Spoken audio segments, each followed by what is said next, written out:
This is a presentation of Northeast Streaming Sports. Good morning. You're listening to the Mac and Jack Sports Show on Northeast Streaming Sports. Good morning, everyone, and welcome back to the Mac and Jack Sports Show, our Thursday edition. I'm your host, Mac, with your co-host, legendary boxing writer himself, Jack Hirsch, as we're going to review last week's games because we got a lot to catch up on, then preview this weekend's, especially the playoff games. Jack, how you doing this morning? Good, Mac. Thanks. Good. So, Jack, let's get into some of the NFL stuff. And, of course, Damar Hamlin, who was sent to Buffalo Hospital and was already released, Jack, after 9 days of that injury. He's already out of the hospital, and I think we'll be seeing him pretty soon, Jack. What do you think? Well, not on the field, but I don't know what his medical condition is right now. No one has hardly mentioned the possibility of him playing again because in the big picture, that's unimportant. People are just relieved he's alive. And it was heartwarming to see all the people rally around another human being. It was more than Damar Hamlin. It was society rallying around another human being, and it was really heartwarming. And Damar Hamlin, even though obviously it was unintended, he brought out the best in other people. Yeah. I mean, his injury, and we gotta put this into football perspective too. It did affect the playoffs, the AFC especially. Who's playing where, where is the home games going to be at? They say in neutral sites. Is Buffalo going to have that home game? Is Cincinnati, if they continue having a home game, Jack? So it's really turned the AFC playoffs upside down. Yeah, we don't know what would have happened had the game continued. It's all speculation. Cincinnati did have a 7-3 lead.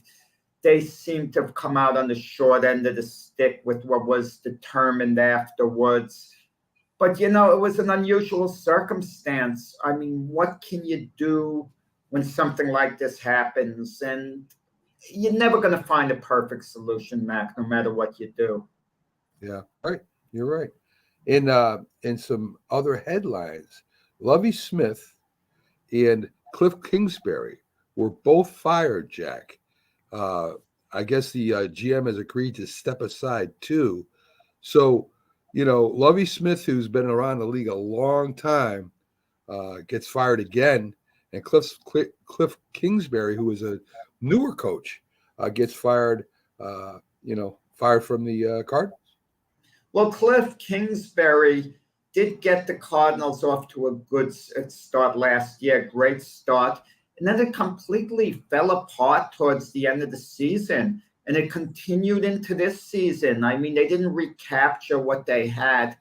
It was no surprise. The reports were that he kind of lost control of the team with the Arizona Cardinals.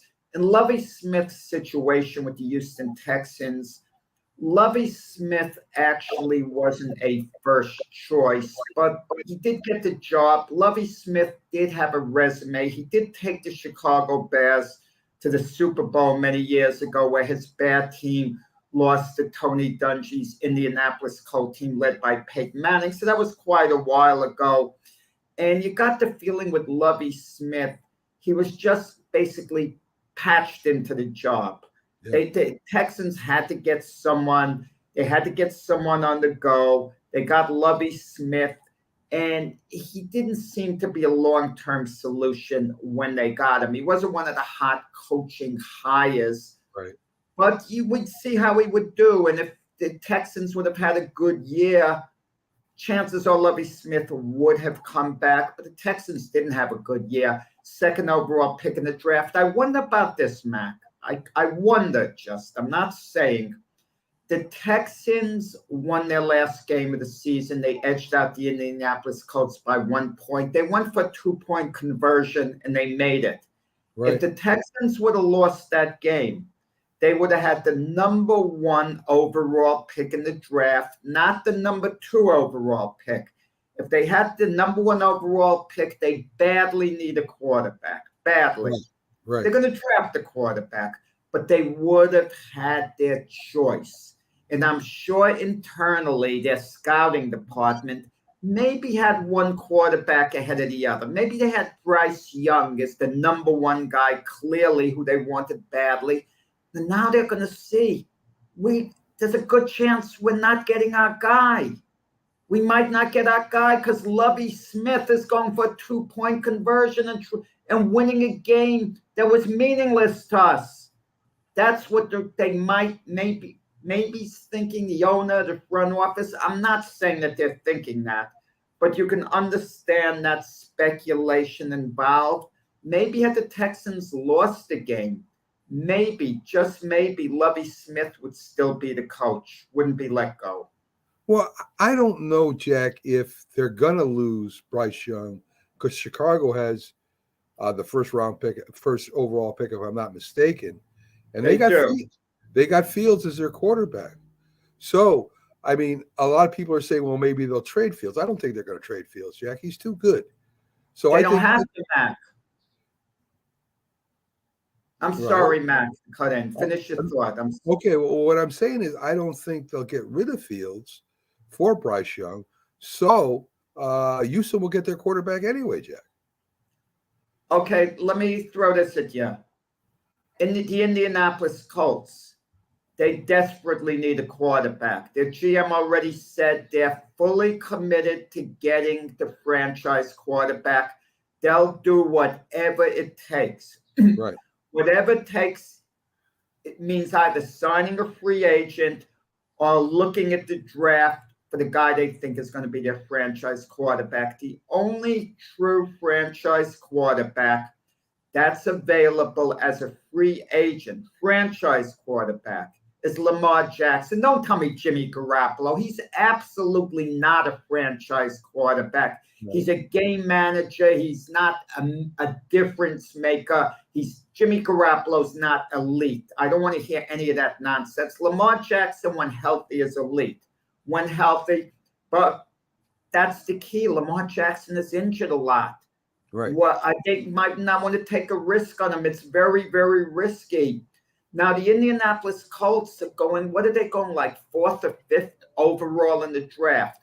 They can trade up with the Chicago Bears. They can trade their first-round draft pick, which would allow the Bears to get one of the players they want, the non-position quarterbacks, and maybe throw in some other high draft picks, maybe another number 1, a couple of number 2s, throw some serious draft capital at the Chicago Bears in order to get the number 1 overall pick. And you want to know something? The Bears are certainly going to be listening because they got Justin Fields there. Sure. Okay. Sure. And so they can leapfrog ahead of the Houston Texans conceivably. And if the Texans are set on Bryce Young, they would wind up losing him, even though I'm not so sure myself personally that Bryce Young is the clear number 1 choice. I really like C.J. Stroud from Ohio State. Mac, you have a better read on these college quarterbacks than me. Yes. How would you rate this class? Because they say there are other quarterbacks as well with potential, a couple of more that might go in the first half of the first round. I don't necessarily believe it because last year I heard all this talk. Oh, Malik Willis projected that this spot at number 1. Really, Malik Willis won in the 3rd round.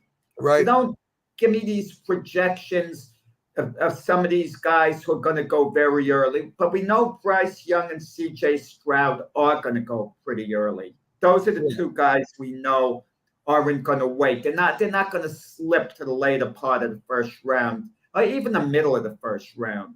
Yeah. I'm not really impressed with this quarterback class either, Jack. I think they all got their problems. I do like the kid. I think his name's Hodgkins. He played really well. There's a couple quarterbacks that aren't being noticed as much as Stroud and the other one there. His name is Anthony Richardson. But I keep hearing, he has all this upside, but he's raw. He makes mistakes. When I hear the word raw, Mac, right, I want to keep away. Right. Don't tell me the word raw and then tell me a team's going to use their first round pick on a guy that's raw. If a guy that's raw, you got to wait till at least the third round, at least. Yes. Yes. A guy raw. I just Yeah. don't want to hear it. Like I said, Jack, I'm not really that impressed with it. I think there are a lot of great receivers out there. There are a lot of great defensive linemen out there, and of course, defensive backs. That's where I would concentrate if I was a GM. I would be trying to get those types of players that can come in right away and make an impact instead of having a project somewhere that I got to work on, like a Zach Wilson or something like that I got to work on for a couple of years to see how good he's going to be. And you probably don't know till later on in his career. But you have to take a chance on certain guys. If you draft them high, you gotta live or die with them, Mac. You just can't go halfway the way the Jets have gone with Zach Wilson. I agree. They're going halfway with him. He's never going to develop into the quarterback you think he might be able to develop in. You want to know what, Mac? Because teams get scared. They draft a player very, very highly, and if they give up on him early and the player turns out to be really good, the team looks really bad. And even if the player doesn't develop, the team gets very heavily criticized for making a terrible draft choice. So what they do is stick with them a while and see if they could play it out and hope they get lucky. And it usually doesn't work out like the few years. Yes. You know, they stick with them. You should have a good idea, Mac. I'm a big believer. Within 2 years, right, you should have a good year, whether he's your guy or not. Oh, in any position, but you've got to play the player constantly. Yeah. I mean, you work with him, even with the Giants, a non-quarterback position, Mac. Let's talk about a guy who's finishing up his second year, Kadarius Toney. Kadarius Toney was the Giants' #1 draft selection when they traded backs with the Bears, so the Bears could draft Justin Fields, and the Giants got an extra #1 pick. So it was a good deal for the Giants all in all. You know, if you make a deal like that to get 2 #1s for 1 #1, even though that other #1 is higher. But the thing is, Kadarius Toney supposedly had maturity issues, this and that. Is he having maturity issues with the Kansas City Chiefs? If he's going to be with the Chiefs the next few years, not having these maturity issues, tell me what went wrong. I mean, you know, we praise Brian Daboll as being a great coach this year, and he's done an excellent job. Definite Coach of the Year candidate. I'm not sure who I'd vote for. Maybe it would be Daboll if I'm giving it serious thought who I'd vote for. But a lot of it, you said a while ago, Mac, has to do with relationships. right. And coaches have to be able to establish a relationship with a player where they can control his actions, okay, Right. at least on the football field. And you kind of wonder, was that the case with Brian Daboll and Kadarius Toney? Because if Andy Reid is controlling him there at Kansas City, you kind of wonder, why wasn't he kept under control with the Giants, who desperately need a really top-of-the-line receiver? I think when you talk relationships, though, Jack, it's got to go both ways, right? I mean, you can give a guy enough chances to try to come around, be a player's coach, and yet that guy still, in Kadarius Toney's situation, right? He's hurt first, then he doesn't want to study his playbook, then he's not coming to practice, and then they got to almost threaten him for him to show up during camp. So I think that Kadarius Toney was very immature. I think that he thought he didn't have to do anything.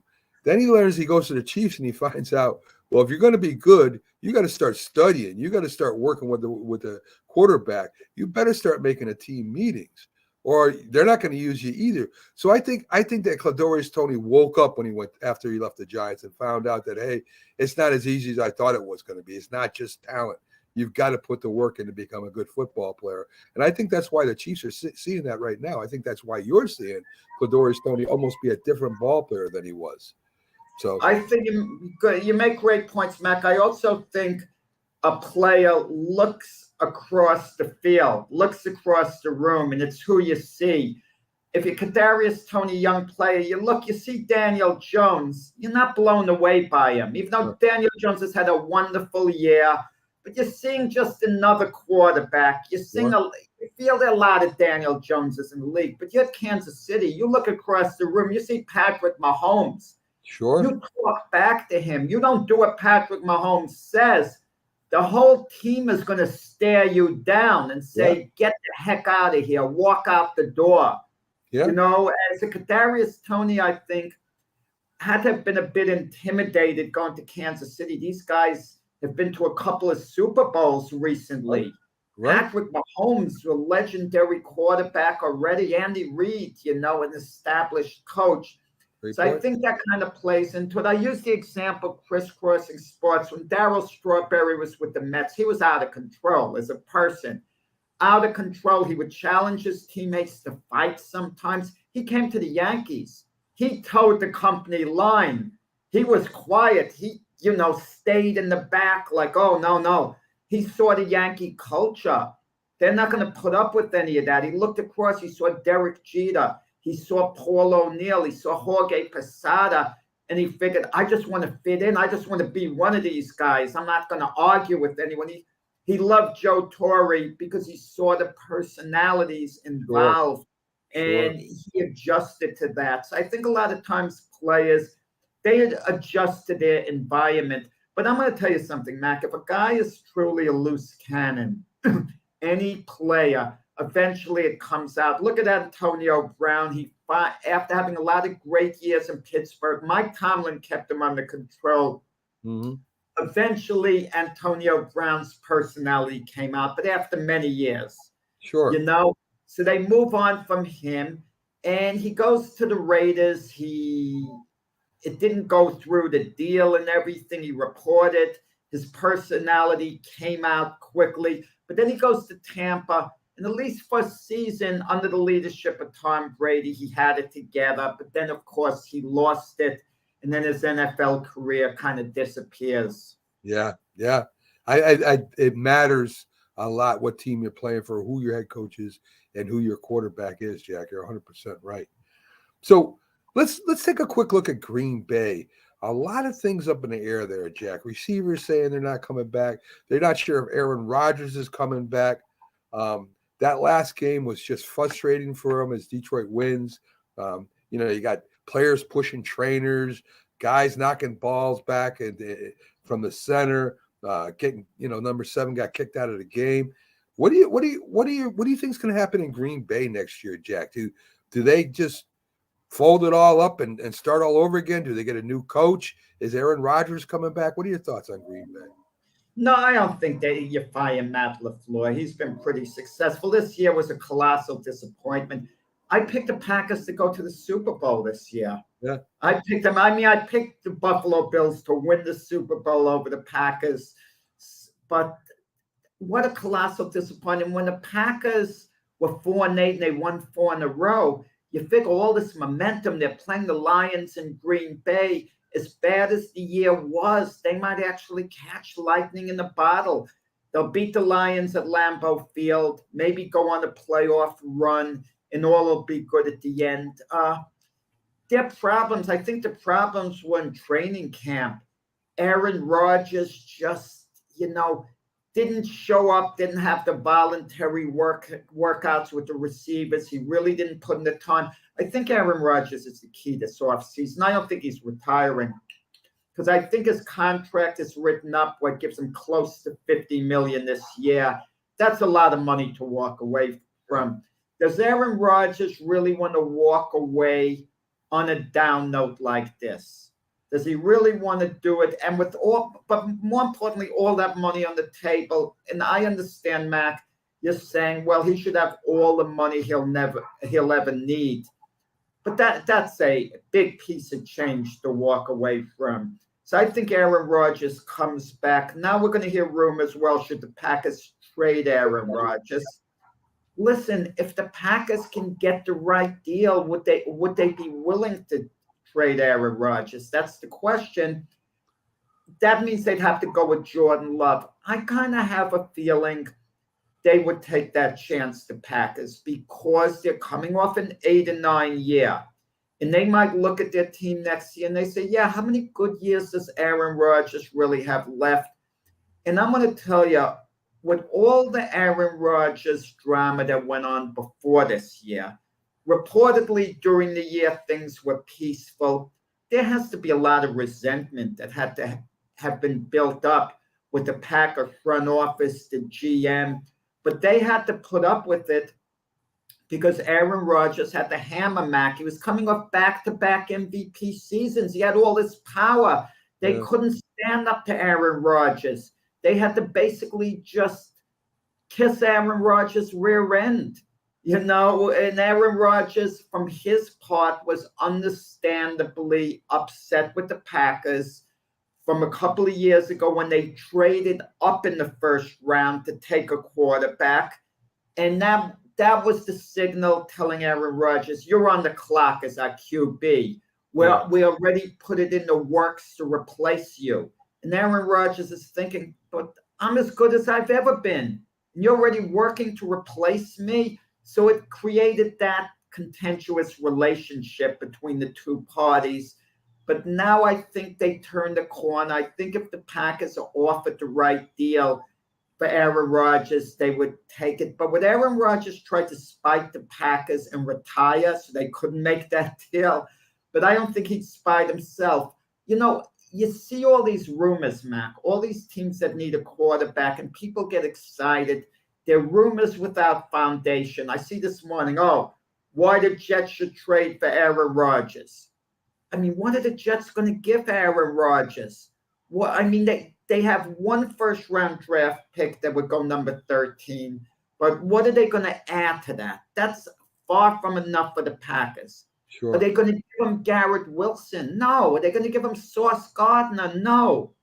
What is it worth giving, Yeah. I mean, are they going to give their number? The Packers are going to listen. Listen, if the Jets called up the Packers now, and they say, look, we'll give you our number 1 pick, number 13, and we'll give you Garrett Wilson and Sauce Gardner for Aaron Rodgers. Yeah, the Packers are going to make the deal, but they're not going to do that, the Jets. So what do teams really have to offer?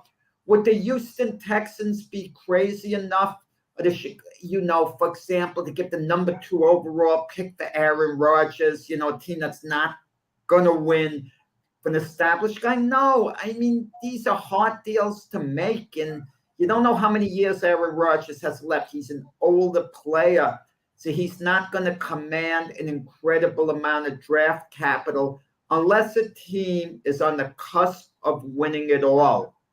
Right now, and they badly need a quarterback, but I wouldn't know who that team would be. Yeah, I don't know if Aaron Rodgers has a no-trade clause or not in his contract. I would imagine he does. A lot of guaranteed money. I know a lot of teams would have to pick up, which I don't think would be wise on their part. I think he remains with the Packers. I don't know about the wide receivers. Maybe they'll stay because he's staying. But man, there's a lot of stuff. This is very interesting in Green Bay this year, Jack, what they're going to do next year. And congratulations to the Detroit Lions, even though they didn't make the playoffs. Campbell did a great job. He put together a real hungry team. And I think they'll be in the running for the division next year, Jack. Campbell did a great Mac. Didn't I tell you in the off season next year, you laughed at me, that Lions go 10-7, 11-6 in that area. They were 9-8, but they approached it. And had they not been so bad early in the year, had they not been so slow to get started, they would have been in the playoffs with that record. They're just one win away. Here's one of our it doesn't show the name, but here's one of our he says he's going to leave the Packers this offseason.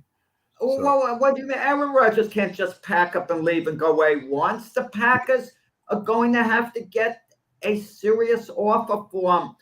The only thing I could say with Green Bay, why they might work out a deal that might not be as backbreaking for another team, is I think if they really want to get out from that contract and the cap hit bad enough, and they have to believe that Jordan Love is ready. Right. You know, there are other options out there, Mac.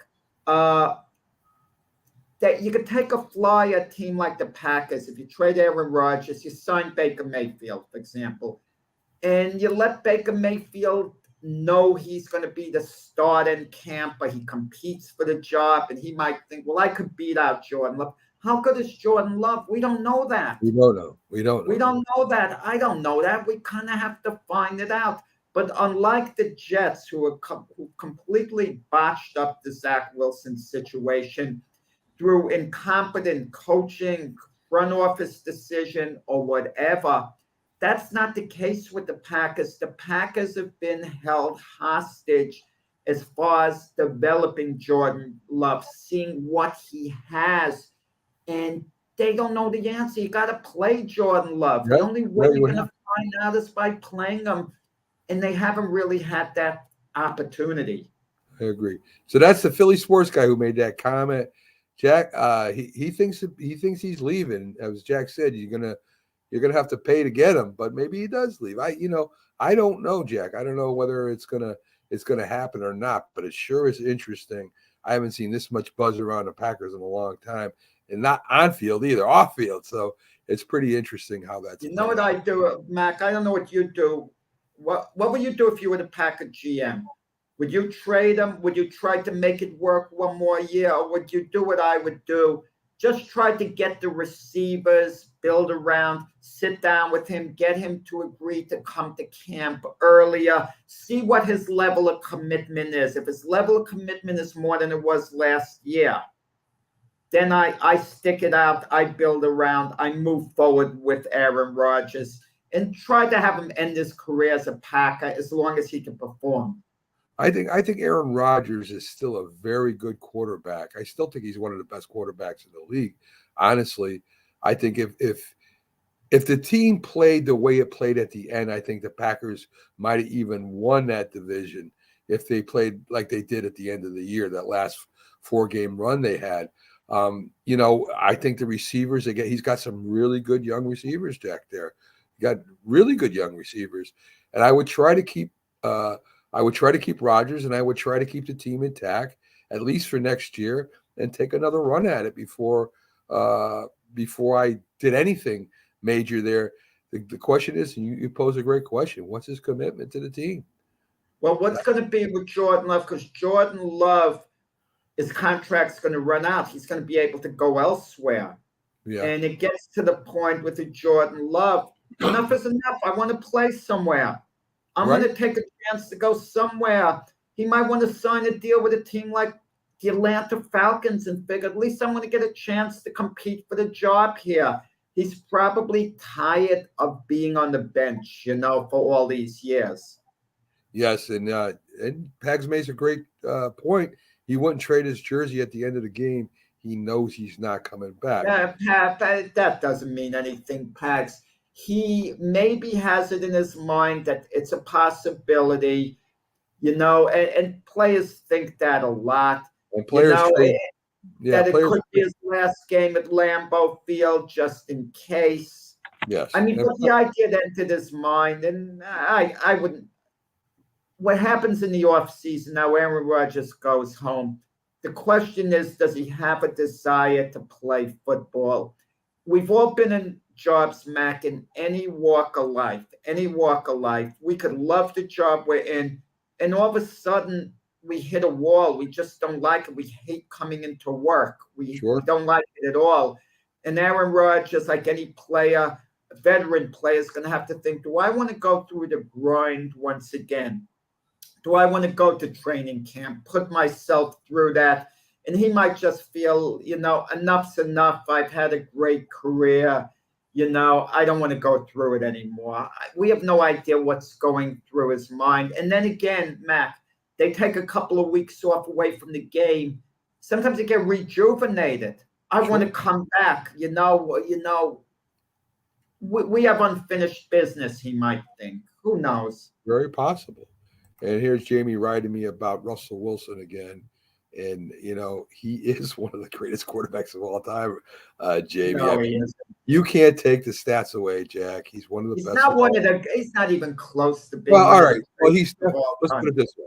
he's definitely a Hall of Famer. There's no doubt about that. Anybody thinks I he's think he will get inducted into the Hall of Fame. Yeah, he will get inducted into the Hall of Fame. He had enough of a career at Seattle, enough success. I believe he'll get in there, but I don't think he's one of these slam dunk Hall of Famers when no questions asked. I think that does he get in on the first ballot? I think so, but Yeah. it's not a certainty, okay, on that type of thing. Eventually he gets in, if not on the first ballot, it might be the third, fourth, fifth ballot or whatever. But, he gets in there. Russell Wilson did finish the season on a bit of a high note. The last gonna game he say. did, the game Yeah. before that, he showed more than he did in most previous games as a Bronco, which makes me just more and more upset at the Jets for handling the Zach Wilson situation, because at least Russell Wilson, as horrendous as he was this past season as a Bronco quarterback, Mac, at least is having a little bit momentum going into the offseason. He could think, I played a good game. We won the last game. His teammates see that. The organization sees that. And they have at least something they can build on a little. Unlike the Jets with the Zach Wilson thing, what a terrible job all around by that organization. A horrendous, sickening job. And it cost, I'm sure you were going to get to this, it cost the offensive coordinator, Mike LaFleur, his job. He got fired. Yeah. Well, here's Pags again when Russell Wilson, and I'm done with him. His team rallied around him. Well, that shows he's a good leader still, Pags, and he's still a good quarterback. So that's important, Mac. I think so. I really do. So Mac, unlike the Jets with Robert Saleh, after they not only take away Zach Wilson's starting job, they take away his uniform, make him be in street clothes. They take away his uniform. And then the other players are wearing T-shirts in support of Mike White. How is that supposed to make Zach Wilson feel? If Robert Saleh were a leader, a strong head coach, he'd tell the players, you take those T-shirts off. Otherwise, I'm going to wear a T-shirt saying, this is my practice squad, and have all you guys' names on it. Right. Who are wearing those T-shirts. And the play, he allowed Zach Wilson to get diminished by a career backup guy in Mike White. Mike White's gritty. He did a good job in a couple of games, not so good in a couple of others. He's nothing special, Mike White. He's not going to be a franchise quarterback. I understand the Jets sitting Zach Wilson down because they still had a chance to make the playoffs, to go to Mike White, because you want to have the guy who gives you your best chance of winning at that moment. I can understand that with the playoffs on the line. But to put Zach Wilson out of uniform and then say, well, we're going to get him on the field, this and that. And then even the last game of the season, it was nearly comical, Mac. Comical. Yeah. Joe Flacco is probably not going to play another game as a Jet. He's playing the whole game. He gets you all the 2 field goals all game long. And Zach Wilson, all of a sudden they decide a couple of days before he's not going to be in street clothes. They let him get in uniform. It's the backup in case Flacco gets hurt. I don't get the sense. Just play Zach Wilson. The game is in Miami. There are not enough Jet fans to create a lot of booing. Yeah. And imagine had the Jets played Zach Wilson. Imagine they win that game. They lose 11-6. A safety at the end made it look a little worse than it was. But it was 6-6 at the end of the game. The Dolphins get the field goal to go ahead, which basically would have won it. But imagine the Jets win that game even by a 9-6 score. Zach Wilson's doing nothing special. At least there would have been a good feel. Well, he quarterbacked us. We did win the game. Yeah. And, Mike LaFleur, I don't know, was it his decision to sit Zach Wilson down? But the bottom line, they didn't develop him.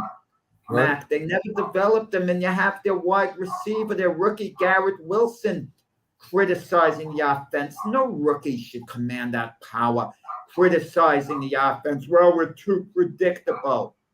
If I'm the head coach, I say maybe you're too predictable, not getting open a little more than you should. Yeah. You know, Yeah. Listen, Jack, that's a mess over there. And, I know you were predicting them to go to the Super Bowl or something like that next year. They got a lot of cleaning up to do over there before anything like that happens. Jamie says that's because they are the Jets. The Jets continue to drive in the train with no tracks. I'm going to tell you the difference between the Robert Saleh and Mike Tomlin is this. Steelers got off to a poor start. They wound up with a winning record. But Mike Tomlin always has control of his team. If someone gets out of line, he corrects it, okay? He nips it in the bud. Anyone can get out of line, but he nips it in the bud because he's consistent, has control of his team at all time. And Robert Saleh seemed to be losing control of his team, like the players are running it. And I will say something good about Robert Saleh. The defense on balance played very well this year, and that's a tribute to his coaching. He came from the 49ers as a defensive coordinator, and he did a first-rate job with actually the defense, the schemes, how they performed. But on the other side of the ball, offensively and maintaining control of the squad, it left something to be desired. Speaking of coaches, Jack, Mike McCarthy with the Dallas Cowboys. If he loses the playoff game, Jack, what's your prediction? Are they going to let him go? I mean, this has been a long time since the Cowboys have done anything. Jerry Jones is getting older. He says no. Jerry Jones says no, but maybe it's true. I lean towards believing Jerry Jones, but I'm not sure because Dan Quinn and Kellen Moore, their two assistants on offense, defense, are hot head coaching candidates to go elsewhere. They've been linked to interviews with the Denver Broncos, maybe elsewhere, maybe the Houston Texans, who now need a head coach, might want one of them. And Jerry Jones is going to want to see one of his touted assistants who he wants to be a career Cowboy go to another Texas team. Right. So you don't know, but keep in mind, Jerry Jones, believe it or not, has a track record somewhat of being patient to an extent. Look at Jason Garrett. He was there for 9 years. Yeah. People were calling for Jason Garrett to be fired a number of those years, but Jerry Jones would keep sticking with him and only eventually fired Jason Garrett when the Cowboys were 8-4 late in the season, lost 4 in a row, missed the playoffs. Then it got to the point where it was unbearable, where he just felt he was forced to move on. Jerry Jones doesn't want to move on from Mike McCarthy. The only way I see it, if one of his assistants he badly wants to keep, and the only way he could keep him is by making him the head coach and letting go of McCarthy. That would be, Quinn or Moore, one of the two. Well, Jack, I know you're down in beautiful Miami, or down in Florida, I should say, not Miami. But we're getting trounced with snow right now up here. So quick little weather update for you on the sports. No, there's no football in Connecticut, Mac, in the NFL. There is football in Connecticut. It's just not football. No, it's just not football. That's all. The fans in Connecticut, are they the worst fans in all of sports or the best fans in between? I think I think the fan base is pretty good, especially for basketball. And football is starting to get better now with the new head coach out there. I think that the state has always been used by other franchises for them to, like Robert Kraft did with the Patriots, to build a new stadium. So I think that's what the problem. I mean, they love the Giants. They love, the Patriots here. Even you got some people that love the Jets in this state. So I think they love sports. It's just that the other pro sports kind of push them aside. So one of the Jets and Giants sharing a stadium. Let's say Connecticut hypothetically would build a brand new stadium for the Giants if they move to Connecticut, okay? Right. Give the Giants all the perks and everything to make ownership very, very happy. Could the Giants ever move to Connecticut and keep the name the New York Giants if they're a Connecticut team? I mean, guess. they're keeping it for New Jersey. I was just going to say. So I guess they could, as long as their headquarters are still in New York. Listen, the Giants and the Jets both played in Yale Bowl years ago. They were pretty in the beginning. Fans went out to watch them play, and but the Giants really started getting bad, and they stopped going to see them. Of course, they were building a new stadium at that time too, and the Connecticut people knew that down in New Jersey. So I think Connecticut could support a professional football team if it was a team from around here. If it was the Patriots or Giants, I think they could.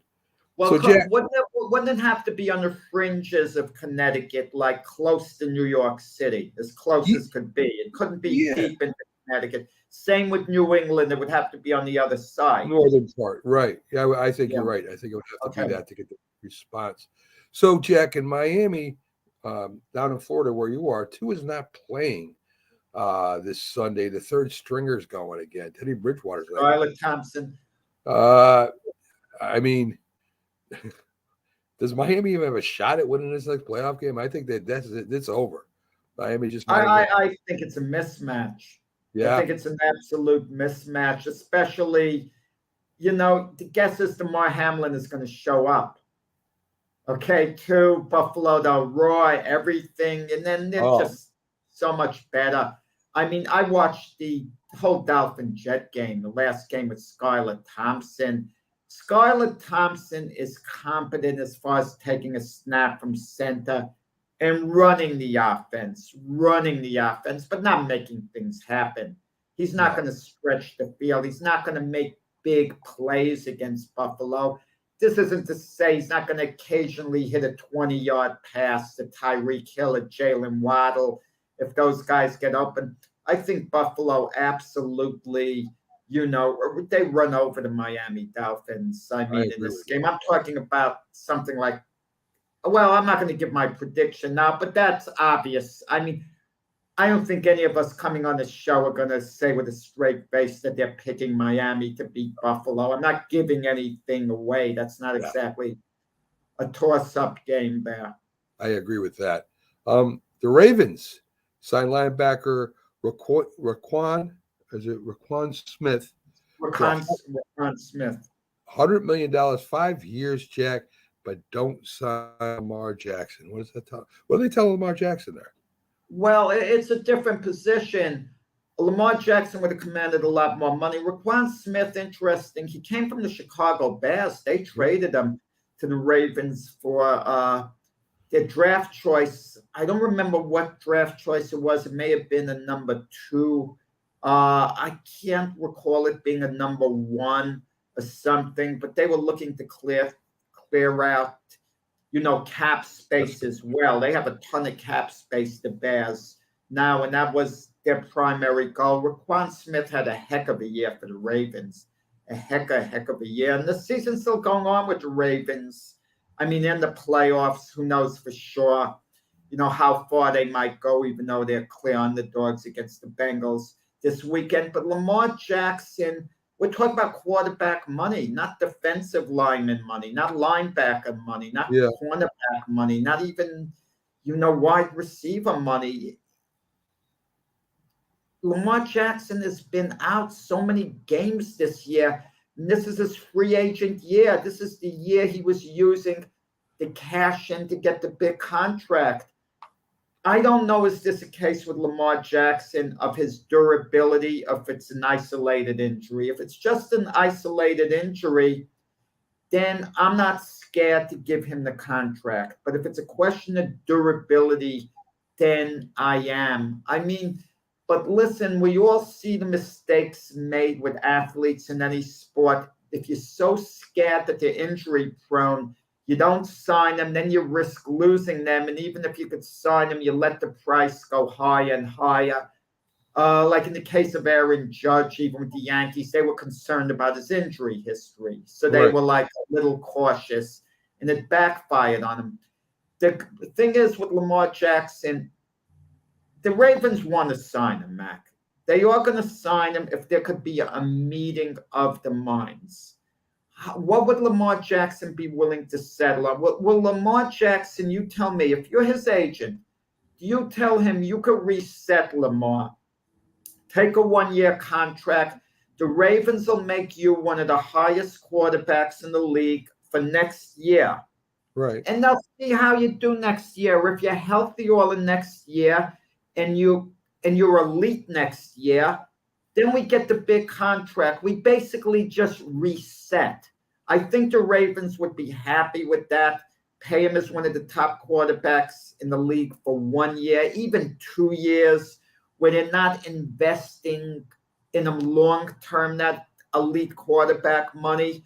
And I think Lamar Jackson might have to take that, because if he doesn't, is there another team out there that would give him like a 4 or 5 year deal amongst the highest quarterbacks in the league? Would the Falcons do it? Would the Saints do it? Would the Texans do it? I don't know, Jack. I mean, first of all, I think the biggest problem with the contract issue with Lamar Jackson is he doesn't have a regular agent, right? His mother is in there helping him try to negotiate a contract. And though, mom's probably looking out for him and everything, she doesn't know how it works, right? She doesn't know how an agent works representing a player, especially with her son. I don't think that's a good idea. I think there's teams out there that would love to have Lamar Jackson, and they would sign him. They would take that chance.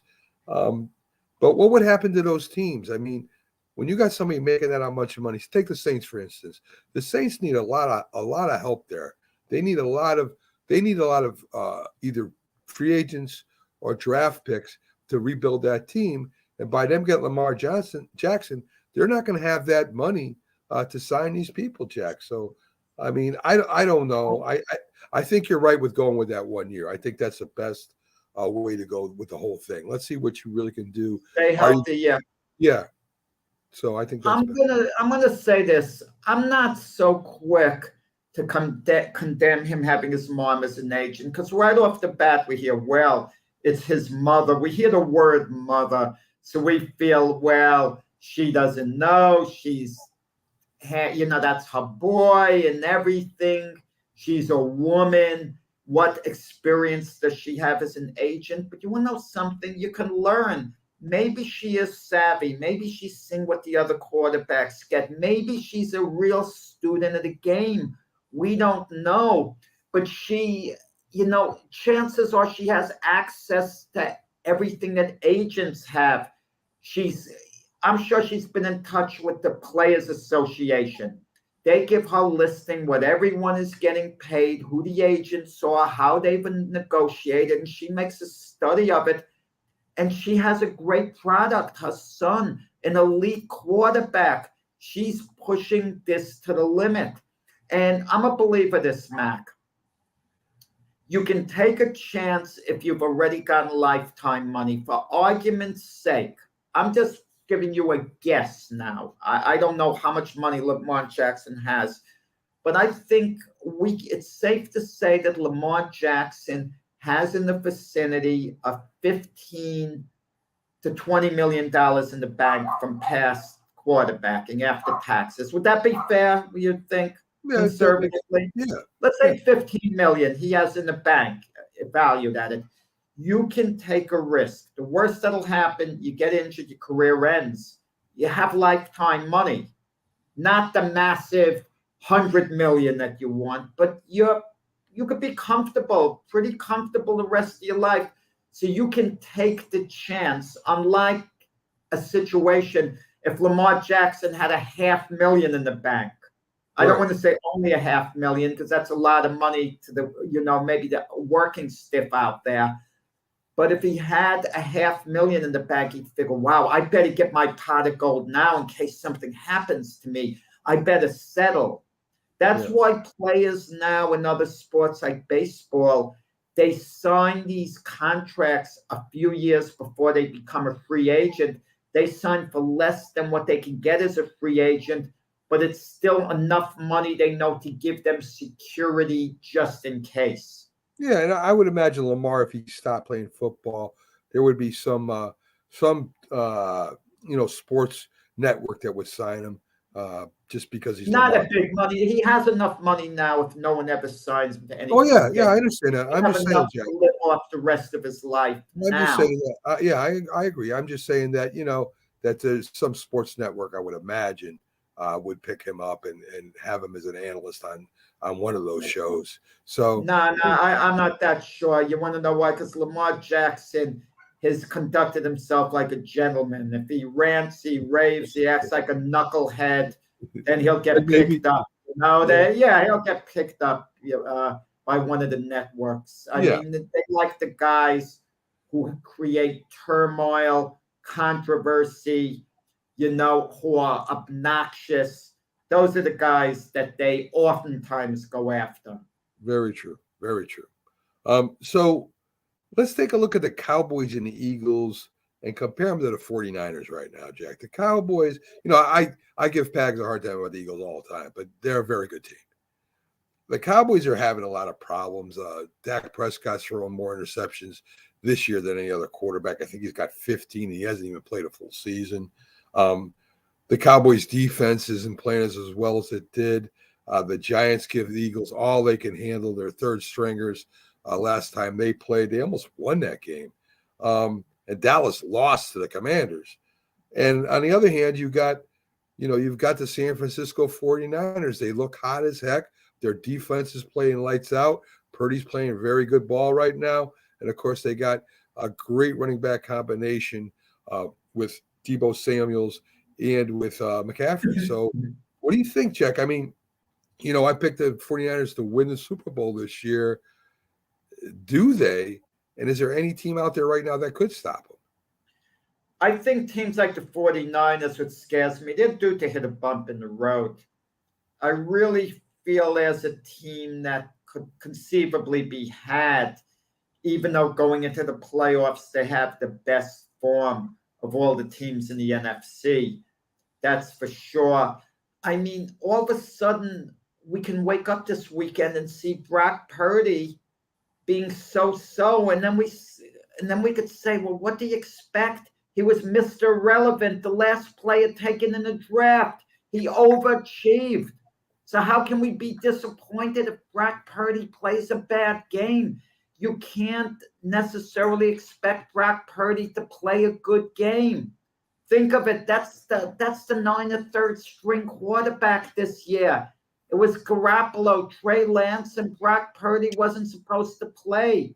He's overachieved. He's been a great success story. But now in the playoffs, and they're heavily favored over Seattle.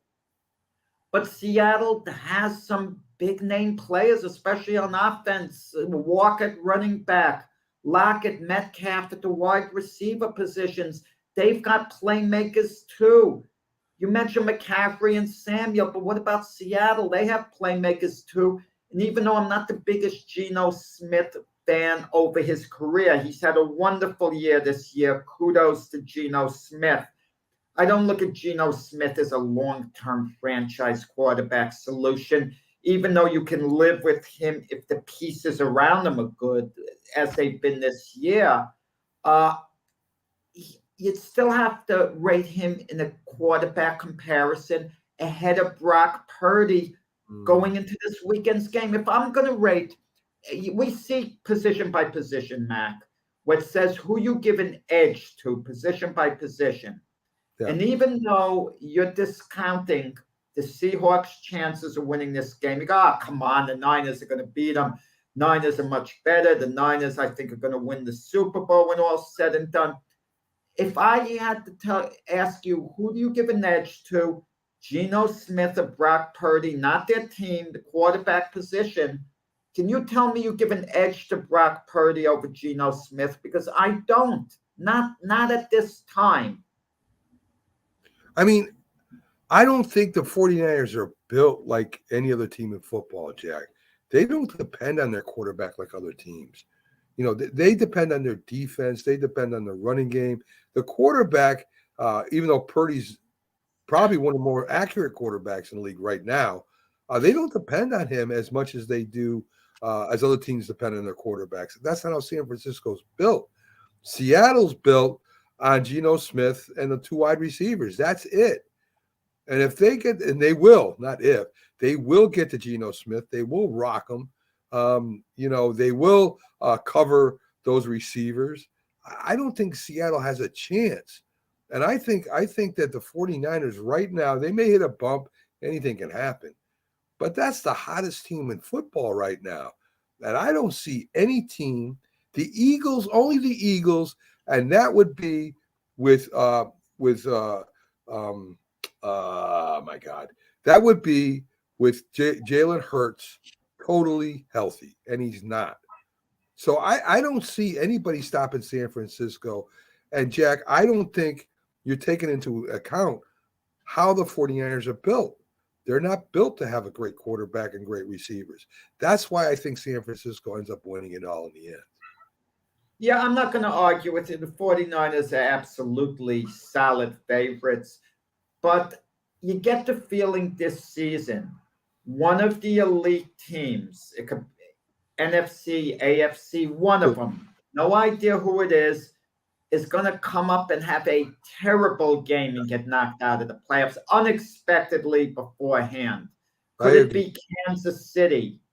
Could it be, Cincinnati all of a sudden cool off after being so good? Okay. I mean, could it be the 49ers? I mean, could it be the Eagles? Like, look at Philadelphia. They're the number 1 seed. But over these last 3 weeks, they haven't been good. No, they haven't been good at all. You wonder, did the Eagles hit a wall a few weeks ago?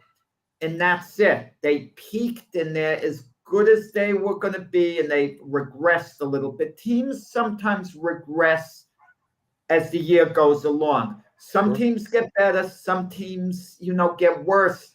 Like we're talking about Cliff Kingsbury with the Arizona Cardinals like a year ago. They were so great a good part of the season, and then they just fell off the map. It could happen to one of these teams during the playoffs. Well, I agree. And look at your Giant teams. When they won the Super Bowl, their regular season records were 9-7 and 10-6 those 2 years.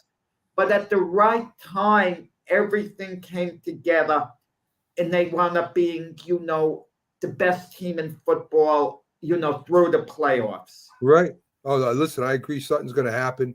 You saw Kansas City get beat by Cincinnati 3 times, like in the same calendar year. Buffalo, they've been having Josh Allen, even though he's got a great arm, he does throw interceptions down in the red zone sometimes. I mean, anything could happen, Jack, and I agree. Well, Kansas City twice, I think it was the playoffs last year and this year. Right. The Bengals. But listen, even the Bengals, they play the Ravens again. We don't know whether Lamar Jackson can get in there. I mean, they can't count him. But let's say Lamar Jackson plays and he can use his legs.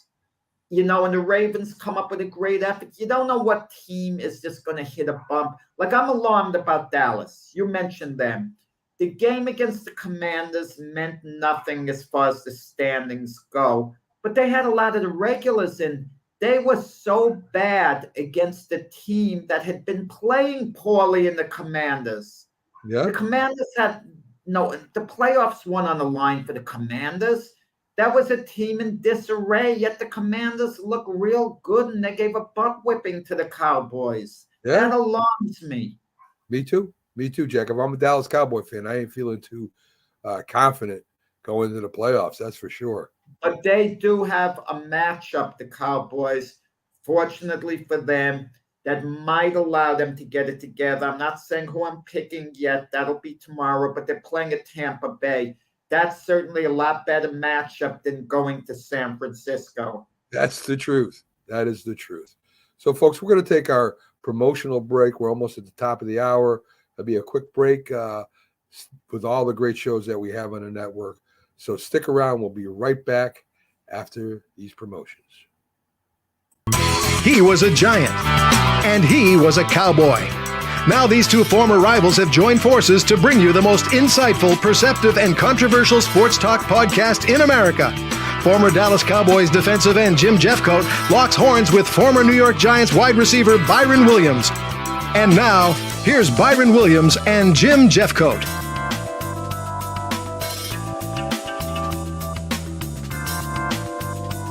If you like the sweet science, get ready to talk boxing on the Gloved Fist podcast with top boxing writers Frank Latirzo and Jack Hirsch. Frank, a former amateur boxer out of Philadelphia, writes for NY Fights and can be seen on the Boxing Channel. Jack, an amateur boxer who competed in the New York Golden Gloves, was a 6-term president of the Boxing Writers Association. And now, here's Frank Latirzo and Jack Hirsch.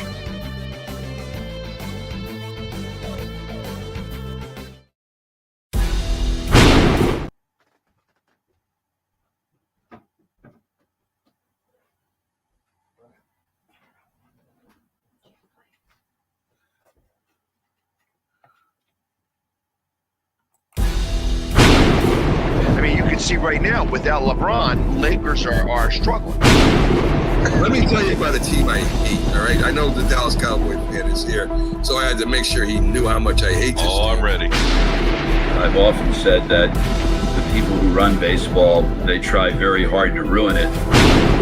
I'm from Brooklyn. I don't have a problem saying it to his face. Oh, I'm from Brooklyn. Hey, guys, any...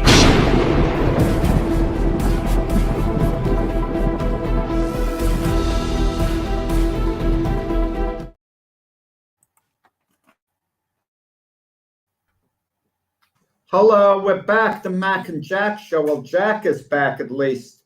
Mac isn't here right now, but I'm going to carry the ball. You see what injuries that take place. They not only take place in football where players out, they take place during these talk shows too. Mac pulled a hammy or something. He pulled a hammy on the way to the restroom. And he's out of action, and I have to pick it up alone. So I don't know about Mac getting the big contract. I mean, well, you held it down. You held it down, Jack, for that brief moment. I stalled. Yes, you stalled very well. I was like a player on the field faking an injury a little bit, so the team could regroup. Yes, you were. One last thing in football I wanted to go over, Jack, in news. Kyle Murray wants to be involved in hiring the next head coach. I'll go first on this. I don't like it at all, Jack. I think that Kyle Murray has no right, for the way he's been playing the last couple of years, to demand anything. He's probably one of the reasons why Kingsbury has been fired. He's selfish. He pushes people away from him. He cares only about himself. And to let that guy have that kind of power, I think the Cardinals are out of their minds, Jack. Yeah, I mean, he can say it. It doesn't mean the Cardinals are taking it seriously right now. If they do, something's wrong. Kyler Murray's been awful all around in every way, shape, and form for the Cardinals. And I absolutely wouldn't give him the right. Now, it doesn't mean you necessarily aren't going to give a quarterback the right to have some say. Let's say Andy Reid stepped down as chief coach and Patrick Mahomes wanted to have a say in who the next coach would be. He wanted to be in on the interview process. And I'm the owner, I'm the GM. I welcome Patrick Mahomes into the meetings. I let him have some input because I want to see who he could work best with. Okay? So in certain situations, it could be okay, but that has to be a true franchise quarterback who buys in, but not Kyler Murray. If I'm the new coach, one of the first things I do is seeing who my backup is, who I can play over Kyler Murray. And I might say, look, if I'm being interviewed, if he has a true attitude problem, I got to have the authority to sit him. I have to have the authority to discipline this player. Yep. Okay, I can't have the GM or ownership go over my head. I mean, if he talks back to me, he has a seat on the bench. He's got to do things my way. That's what I say. But you know what it is with some of these head coaching candidates, Mac? Very few are independent. One of the independent head coaching candidates would be Sean Payton, Super Bowl winning coach, established, in high demand. He can lay out the parameters, and the new GM and owners are going to have to let him do his job how he wants to do it. He could have that independence, But most of these guys interviewing just want to be a head coach so badly, they'll give in to anything. They'll take the job. Okay, I'll do this, I'll do that, I'll listen, I'll do whatever you tell me to do if you make me a head coach. Yeah. So let's see who Arizona goes after. I don't think they can get the hottest coaching candidates right now are the Cowboys assistants, Quinn Moore, and of course, Sean Payton. Those are the hottest candidates right now. And those guys have a level perhaps of independence. But the Lovie Smiths who just got fired, who was basically brought back as a head coach after not being one for many years, they'll just, I don't want to say do anything, say anything just to be a head coach, but they don't have the leverage, to let the GM and owner know, no, it's got to be my way. So, but with that said, you let Kyler Murray have a say in who the head coach is. The Arizona Cardinals will go from being bad to being pathetic. Yeah. I don't think he should be allowed to say anything about any. I mean, I don't even know why they signed him to that big contract. I don't know what they were expecting from that kid. There were red flags. Well, he was really good as a rookie. Right. And they saw the potential. They looked at the alternatives. But when they're red flags, when the Kyler Murray, before he signed a big contract, goes on social media and starts posting things and posting negativity, that's a red flag. That shows you that leadership qualities are lacking. Yeah. Listen. I think that's going to be interesting to see who really wants to coach there. So let's take a quick look at last week's games. Of course, like I said, we don't get the chance to talk about them until today. So we'll just give us a little thoughts on this, Jack. Kansas City beats Las Vegas 31-13. There's cries in Vegas to let go of their head coach. He has ties. They're not letting go of him. He has a few years left, Josh McDaniel, and he's going nowhere. It's not even worth discussing. Josh McDaniel is in solid with the owner Mark Davis. It's not even worth speculating on. Yeah, the fans aren't as happy about that as you may be. Listen. But they've had a disappointing year. They've blown a lot of leads. It was a very disappointing year. Listen, they made the playoffs a year ago with their interim coach, Rick Bisaccia, but Mark Davis wanted his name coach. Right. And Josh McDaniel was a name as offensive coordinator with the Patriots. He got his name coach at the expense of a coach who the players loved and played hard for. Yeah, I agree. Pittsburgh, you got to give you definitely give Mike Tomlin credit he deserves. Has that winning season where it didn't look like he was going to do anything. They beat Cleveland. I thought Cleveland would beat Pittsburgh. I thought Watson would come out, but Pittsburgh shut him down, Jack. Rookie quarterback, rebuilding a team on the fly just about. Watt was out for a while, and he still ends up with a winning record. Great coach. One of the great stories of the NFL this year to me is Mike Tomlin's Steelers rallying to give him a winning record as a coach. What is this, 18 years in a row? It looked like there was no way they could get the winning record. Had the Jets beaten the Miami Dolphins, Pittsburgh would be in the playoffs as well. And, and you think of the implications of not playing Zach Wilson and playing Joe Flacco. That may have been the difference, maybe, in the Jets not winning the game. I'm not saying Zach Wilson would have been effective. Maybe he would, maybe he wouldn't have. But the point is the Jets losing that game, barely losing, kept the Steelers out of the playoffs. So you want to know something, Mac?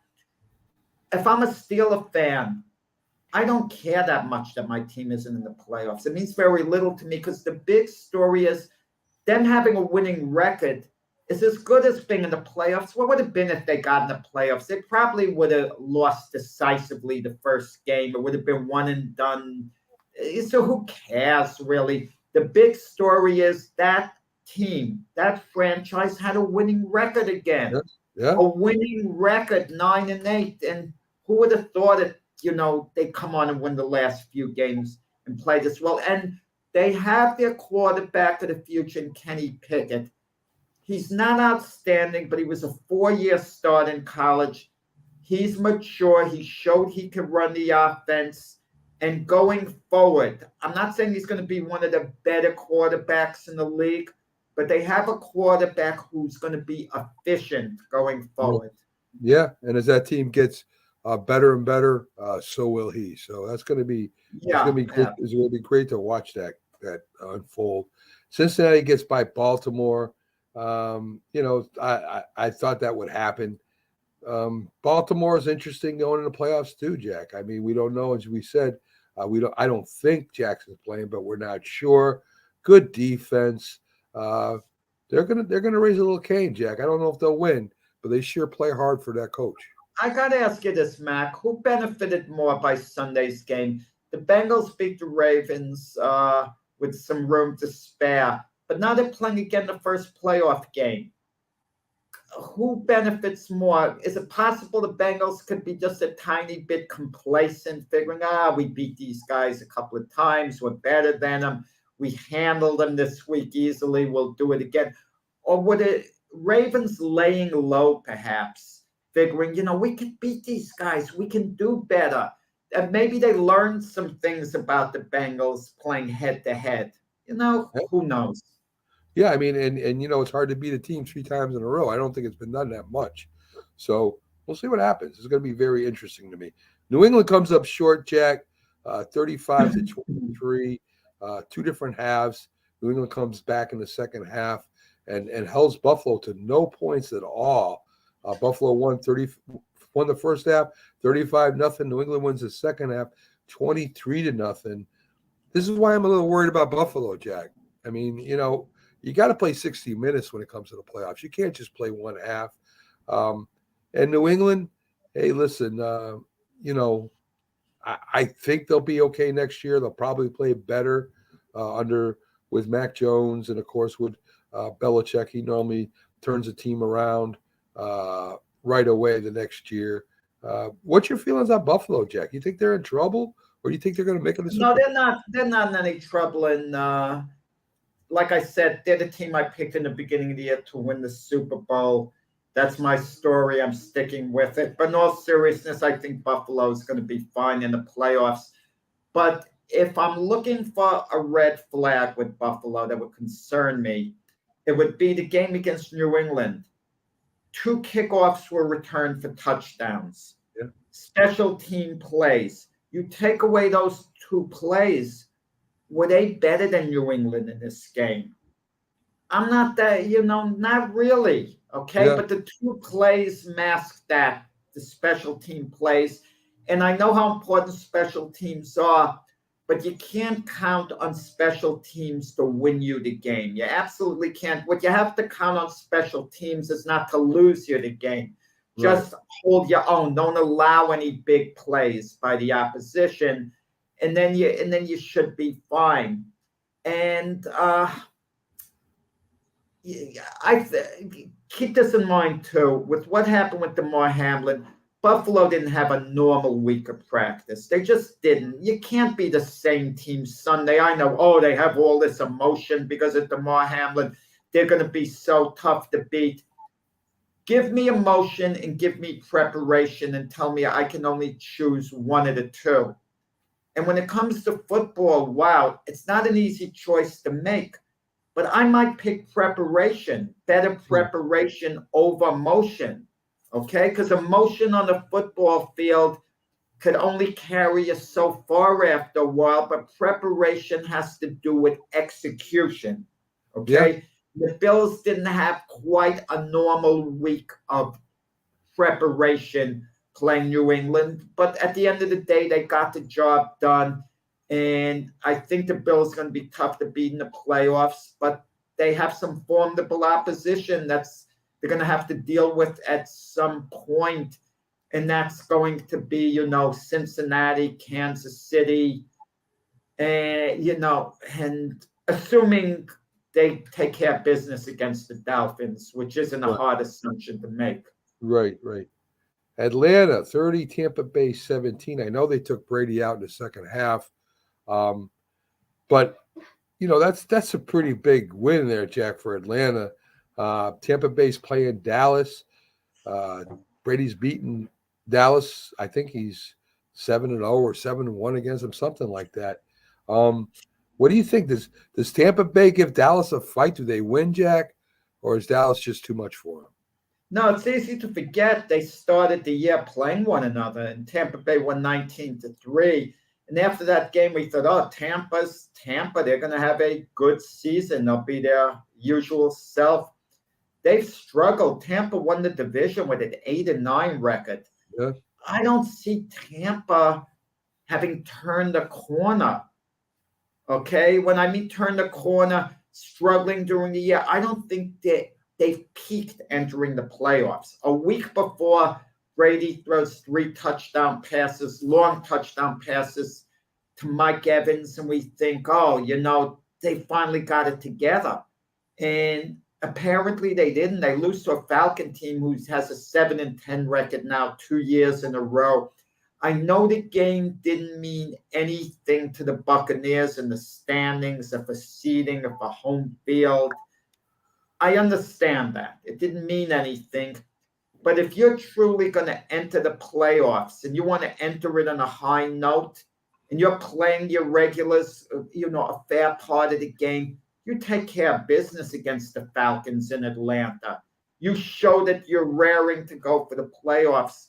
I just don't think this is a Buccaneer team that's primed, which makes the game against the Cowboys interesting because the Cowboys aren't going into the playoffs on a high note. But they losing to the Commanders the way they did, and the Buccaneers struggling. Yeah. You got to get a win in that game, though, Max. So one team, is going to advance. Well, either team, I don't think has a shot at getting the Super Bowl at all, Jack. You got Houston against Indianapolis. I mean, for 2 bad teams, that was probably the most exciting game of the weekend, Jack. Houston winning by 1 point. A lot of things in play here. Jeff Saturday, does he coach next year? Who's going to end up coaching the Texans? What are your thoughts on that, Jack? Irsay, the cold owner, depends how close he is with Jeff Saturday. You don't own the team. You can have you coach whoever you want. Maybe he comes back with Saturday. Maybe Saturday, who's a close friend and advisor of him, they sit down and he says, I learned a lot this year. I learned a lot. Let's move forward. He could look at Saturday as being a rookie coach who can grow on the job. And would the owner necessarily be wrong with Saturday being the coach? Who else would coach that team if not Saturday? That's the question. And Saturday didn't do a good job. Let's be honest, unbalanced. There were problems with time management, in a number of other issues. But they've got to address their quarterback position. Like we said early in the show, the Texans losing, falling from 1 to 2. Maybe it's damaging, maybe it's not. If the Texans like more than one quarterback and they're stuck between 2 guys who they want to go, who they would pick, and they're not sure, no harm done. They just get the other guy, worst case scenario. No harm done. But if it's a type of situation like the Jets had the year before where they upset the Rams and they fell from number 1 to number 2 and lost out on Trevor Lawrence, then it's a bit of a problem, upsetting with the fan base. And the Colts losing the game, they're probably helped in the draft because they've moved up. Maybe they'll get the quarterback they want in the draft too. They certainly might be in position now because I think they go, as I said, 4th or 5th now in the draft as a result of losing that game. But listen, the players never tank these games, Mac. Players play to win. If you ever tell a player lose for draft choice, why do they care about the draft choice? Well, They're not going to lose for draft. That's ludicrous. And if you make the players play less hard and tell them to ease up, that's criminal. That's criminal to do that, Mac. But I think what coaches could sometimes do is take their foot off the accelerator. You maybe could play your backups, but a coach is only going to do that if he's secure. And Houston and Indianapolis both played to win. They both played hard. There was no other way of doing it, despite what fans might think. I definitely agree with that. Let's take a look. Green Bay loses to Detroit. Again, Detroit, I mean, what a team, what a coach. Campbell, I think, is right up there right now with the ball as coach of the year. He really turned that team around. We're really excited about playing football, and they get nothing but better next year, Jack. Green Bay, as we said earlier, is just a mess. So, what do you think about Campbell for coach of the year, Jack? Not quite, not over the ball, not quite. They were 9-8. Bottom line is they didn't make the playoffs. The Lions they lost some games they could have won early in the year. Aaron Glenn, their defensive coordinator, he might find himself a hot candidate to get a head coaching job. I would take a serious look at him. The NFL has the affirmative action hiring, which I think is utter nonsense, forcing teams to look at a candidate, because he's a person of color, to me is ridiculous. Case in point, let's say the Denver Broncos want to hire Sean Payton. Payton wants to go there. Payton would be an outstanding hire. Who wouldn't want to hire Sean Payton? So now the Broncos have to call in and interview a person of color because they're required to do it by the league. You know how unfair that is to call that person, and they have no chance of getting the job. You know how demeaning that is to them, that the league is going to require that. And anyone in their right mind, if they can get Sean Payton as coach of the Denver Broncos, they're going to want him to be their coach because he, let's face it, is the best candidate, at least on the surface, that's available in the offseason. But Aaron Glenn, with the year the Lions had defensively, the way they improved, he's definitely worth a look, a serious look. Certainly, I would want him part of the interview process with certain teams like the Houston Texans, who just fired Lovie Smith. Right. Jack, we talked about Washington putting on Dallas 28-6. With a third string quarterback. Does this save Rivera's job for next year? I mean, do you have faith in him now? I mean, I don't know. I don't know. That's my answer. If I'm in charge, I'm looking elsewhere. I was never the biggest Ron Rivera fan. He had one magical year in his career with the Carolina Panthers, in which they only lost one regular season game, then went to the Super Bowl. Magical year, okay? But all in all, he's just another guy as a coach. Nothing special. He's coached year after year. They were 8-1 this year. 8-1 this year. Last year, they had a losing record.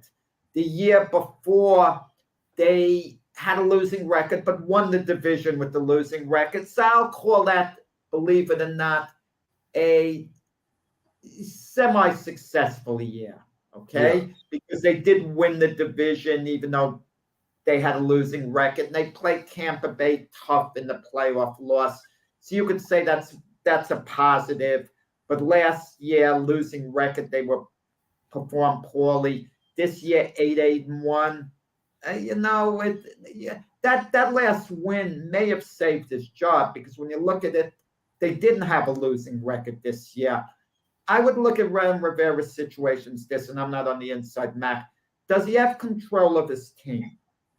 You tell me. Do you think Ron Rivera has control of his team? And how did he handle his quarterbacking situation?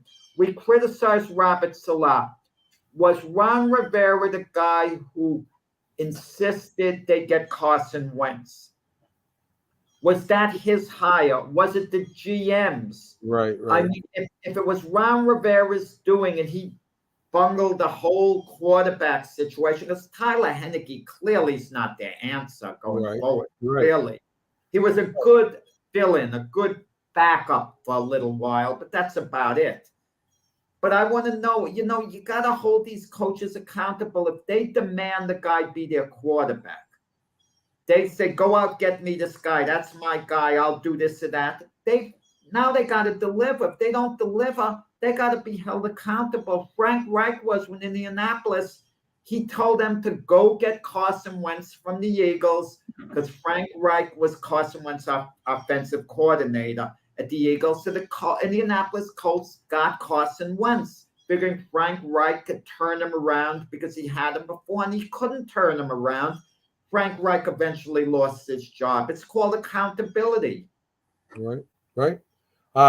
Listen, I'd give Rivera another year and see what he does. I don't know any. I imagine any coach would want to be a head coach on any team, but I would definitely give him one more year, see how it works out with the new quarterback and with the team. He had problems with cancer and all that good stuff too. So, I mean, there was other things outside. Well, you're saying your quarterback. Let me make something clear. Don't think they have a new quarterback in Sam Howell. Sam Howell is not the answer. And then he waits. Oh, I agree. If Ron Rivera is saying that Sam Howell he thinks could be his starting quarterback next year, and he means it, I fire Ron Rivera. Yeah. If he comes into my office and saying, I'm counting on Sam, we can develop him. Don't tell me you're getting a 5th-round draft choice who played one game for you and it did so on balance. You're making him the starter. You could straighten him out. Yeah. I don't want to hear about it. That shows me you're not the guy I want going forward. Yeah, like I said, Jack, I'd give him a year and see what happens. That's what I would do. Perhaps, but let's see what he says he can do different. They were 8-1. So right. They were average on the season. It wasn't like they were disaster. It wasn't like they were 5-12. And they played in the toughest division in the league too, Jack. So I mean, you got to give them something for that.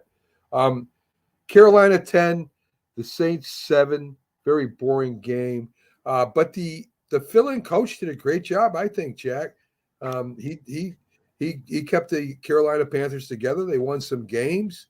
They were in the hunt to the end. I don't know what this owner's thinking, but he's another coach that I would give another year to see what he does. I would not know. That Steve Wilks, the interim coach, did not do a great job. Did not. The division was there to be won. The week before they played the Tampa Bay Buccaneers. Had they won that game, and then they followed up with the win Sunday, they would have won the division. Had they done that, then you could make an argument against Steve Wilks. They had a losing record with Steve Wilks. Steve Wilks, as soon as he took over as head coach, he's basically saying P.J. Walker's my quarterback. He elevated him over Sam Darnold and Baker Mayfield at a certain point. Baker Mayfield didn't play well there early in the year, but they couldn't straighten Baker Mayfield out. Guess what? Baker Mayfield played much better with the Rams. Maybe a little had to do with coaching there, little. Listen, Steve Wilks, let's put it this way. You could say he maybe did a credible job, perhaps. Not enough where the Panthers owe him the head coaching job, where he should be the future of their organization. I would get Jack. Jack, I'd give him another year. I think he went under duress. You got an owner that's out of his mind. What they did with Rule. I think he got the team that Rule left him. I would give him another year just to see what he does. If he doesn't do anything next year, then I'm not saying. Listen, and I would be hesitant to give him 1 year. Okay, they'd have to give him a new contract. Keep this in mind. You give him a 1-year contract. Right. Steve Wilks joined the lawsuit with Brian Flores about racism. Right. Now he's going to maybe turn around in a year. If he has a poor year, sue the Carolina Panthers and say, well, you gave all these guys multi-year contracts. This is racism. Possibly. Me only getting a 1-year contract. Buyer beware. Possible. Buyer beware. But if you don't bring him back, you hired him as an interim coach. They didn't win the division. They had a losing record at the end. You could move on. You're protected from any potential lawsuits if you move on from him. But if you try to give him a 1-year deal, he brings it up in the court of law later on. How do you like that, Mac? Yeah, I mean, it's a possibility. But then again, if you fire him, not give him another year, will he be ticked about that and decide It doesn't matter. He's an interim coach. They didn't win the division.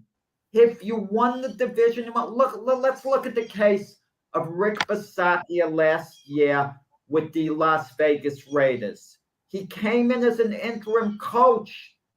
They made the playoffs. Mm-hmm. The players loved him, rallied around him. I repeat, they made the playoffs with him as an interim coach, and he got let go.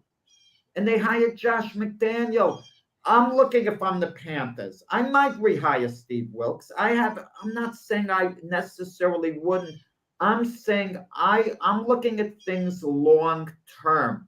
Right. I'm looking at all the coaching candidates out there. Who do I want to have going forward? And if Steve Wilkes is on a par with the rest of them, yeah, I can move forward with Steve Wilkes and make him my permanent coach instead of an interim coach. Mac, what we have to understand, and I hope these coaches understand, if you're made the interim coach, that's what the word is, interim. It's not your job. That means you are holding it until the end, until they find someone else. That's what that means, until they find someone else. All you're doing is keeping the seat warm. All you're doing is holding someone's place in line. Yeah. That's what you're doing, okay? And that's what was Steve Wilkes' job. Obviously, any interim coach wants to be a full-time coach and perform in a way. Steve Wilkes did so on balance. So. Okay? Yeah. Didn't do a bad job. I don't want to hear that he did a great job. The Panthers were, 7-10 on the year? They didn't make the playoffs. Well, and listen, the rest of the teams didn't do too well either, Jack. So, I mean, you're saying that the Carolina Panthers didn't do well. Neither did the Bucs, neither did the Saints, neither did the Falcons. I mean, that division was just terrible. So, well, the Bucs had Todd Bowles. They won the division. They beat the Panthers. They at least won the division. Todd Bowles was the defensive coordinator of the Bucs. Before that, there's a history there with Steve Wilkes. Let's see. I'll say this. They lost Christian McCaffrey during the year. Robbie Anderson had discipline problems. They moved on from him. On balance, if I had to give Steve Wilkes a grade, I give him a B. Okay. I think he did okay. He did okay all in all. All in all. But I'm looking forward, Mac. That's what I'm trying to stress to you. Is he the guy I want as my franchise coach going forward? And I'm looking at the other candidates. If I can get Sean Payton, and I feel comfortable paying him X amount of money, and he's going to be my coach, or Kellen Moore, the Cowboys, for example, do I want Steve Wilkes or do I want them? That's the question I'm going to ask. And if I'm not sure, then I stay with the guy who's, was with me. Gotcha. This weekend's games, Jack. Saturday, we got 2. Seattle and San Francisco, the Chargers at the Jags. We already talked a little bit about San Francisco, Seattle. You like Seattle a little bit. I like San Fran. I didn't say I like Seattle, Mac. I'm saying that to certainly not to beat the Niners. Let's not get carried away. I like Seattle's weapons down that game. I don't think the Niners just show up and automatically win that game. I think Seattle might compete a little better than people think. Okay. All right, but so we both agree San Fran should win that game. The Chargers at Jacksonville. I think this is the most interesting game of the day, Jack. The Chargers, a little banged up. They got better weapons or talent than Jackson, I should say. But, man, the Jags looked really good coming in at the end of the season, Jack. Lawrence looks good. The running game looks good. The team is coached really well. I think the team the head coach matchup is not even a matchup. I think the Jags head coach is a lot better than the Chargers, Jack. Yeah, there's word going around that if the Chargers are to lose to the Jags, Brandon Staley, the Charger head coach, is going to be let go. Yeah. So there we have another coaching vacancy there. I don't know whether that's going to be the case or not. If they beat the Jags, he might still get let go if they lose their next playoff game, but certainly it's going to be harder to move on from him if that's the case.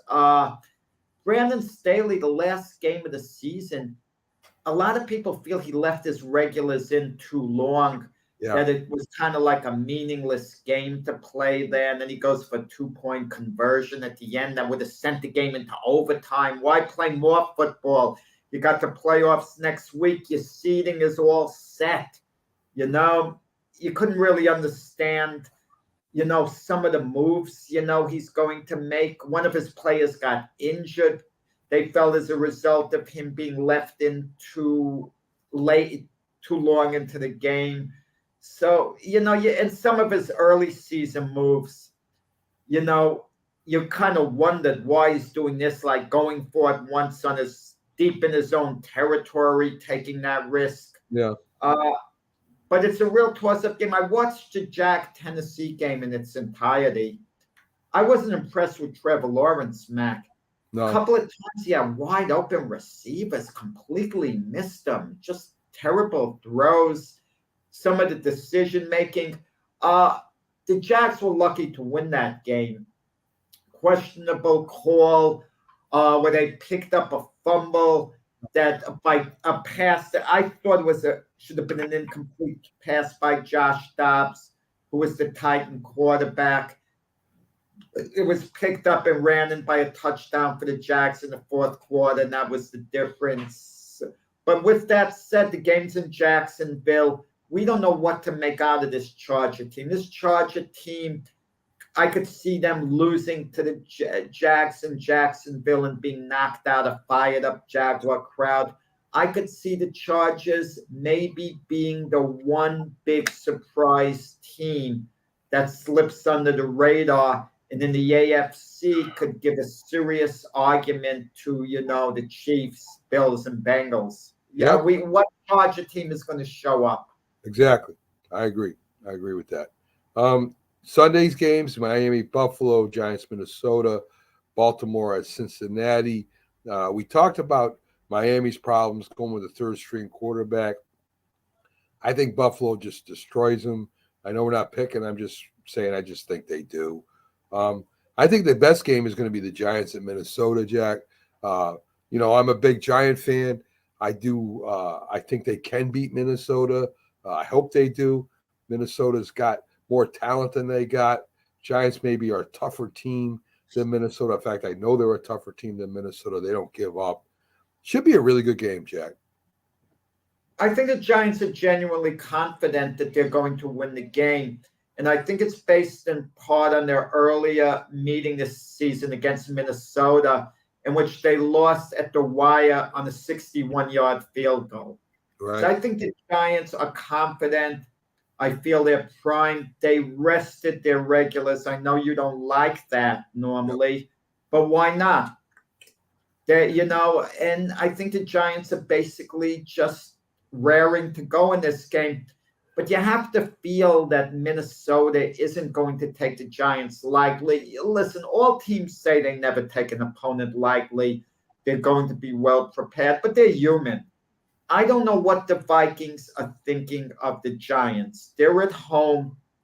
Is there an urgency on the part of Minnesota?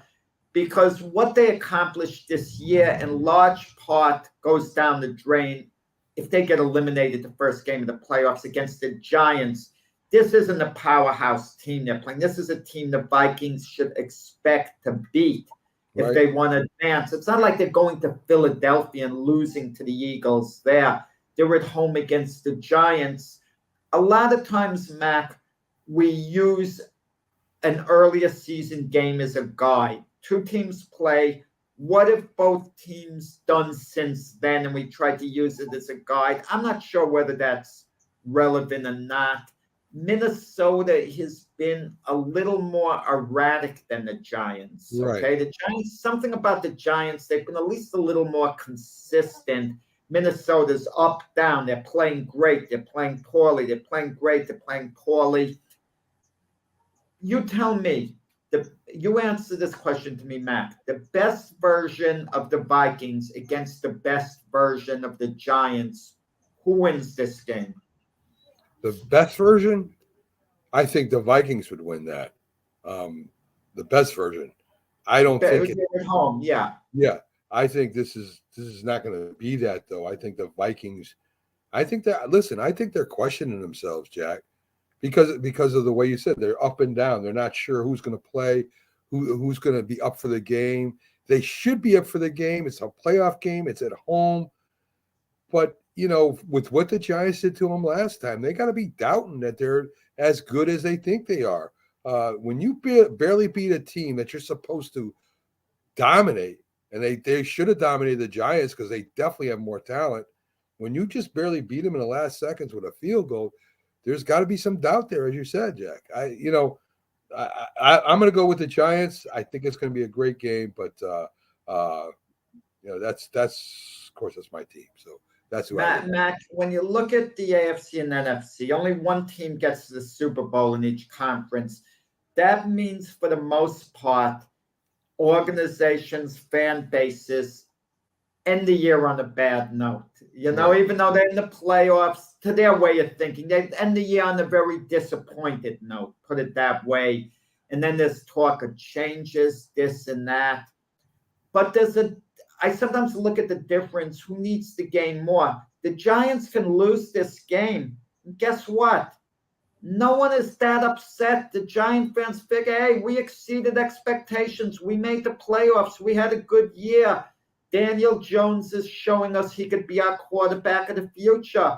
We have these nice defensive pieces in place. We're building a really good defense, the Giant fans could think. The Giant fans, if they lose to the Vikings, it's like they're playing with house money here. Okay, we lost to them, but we had a successful year. Everyone is still happy. And if they win and they could continue this, that's like gravy on top of it. But if the Vikings are to lose, Mac, what are they saying, the organization fan base? We lost to the Giants at home? Yeah. Do you know how painful that's going to be? It's not like they're losing, like I said, to the Eagles in Philadelphia. It's not like their season ended that way against an elite team and the other team's home field. You're losing to the Giants at home. If you can't win that playoff game, when are you ever going to win a playoff game? Yeah, I mean, there is a lot of pressure on Minnesota, Jack.